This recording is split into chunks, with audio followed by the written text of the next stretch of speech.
गंजाम और गजपति जिला सीमांतरे रही धराकोट ब्लॉक तानार्जीपल्ली गां। विद्यालय को बालीपदर ग्राम को 5 किलोमीटर छात्र छात्री को पहाड़िया पथुरिया रास्तार चली चली जीवाकू पड़ुछि।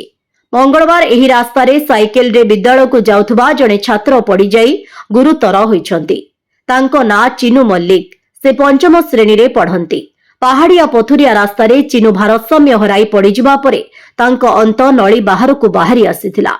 तेबे से डरी न जाई पिंधिथिबा सार्ट रे अंत नली को धरी घर को फेरिथिले। तांको परिवार लोके प्रथमे गंजाम जिलार बड़गड़ मेडिकल नैथिले। सेठारु तांको ब्रह्मपुर बड़ मेडिकल को स्थानांतर करा जायछि। केवल विद्यालय जाउथबा पिला नुहंती, एही रास्ता तनार्जीपल्लीर प्रत्येक लोकंक पई समस्या पलटिछि।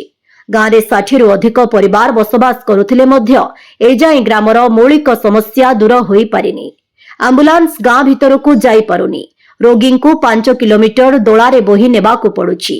जोगाजोग पई 3 वर्ष हेला बीएसएनएल टावर पोता जाइछि, मात्र एजाए नेटवर्क आसी नाही। जरूरी फोन करबाकू हेले ग्रामवासी को 3 किलोमीटर दूर को जीवाकू पड़ुछि। ग्राम को भल रास्ताटी तैयारी करि देबाकू प्रशासन निकटरे बारंबार जणाई एजाए सुफल मिलिनी। केवल रास्ता नुहे, पानीय जल, स्वास्थ्य सेवा परि समस्या मध्य रहिछि तानार्जीपल्ली रे। प्रशासन एथिप्रति दृष्टि देई पदक्षेप नेबाकू दाबी हेउछि।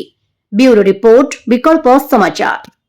आम चैनल को लाइक, शेयर एवं सब्सक्राइब करंतु।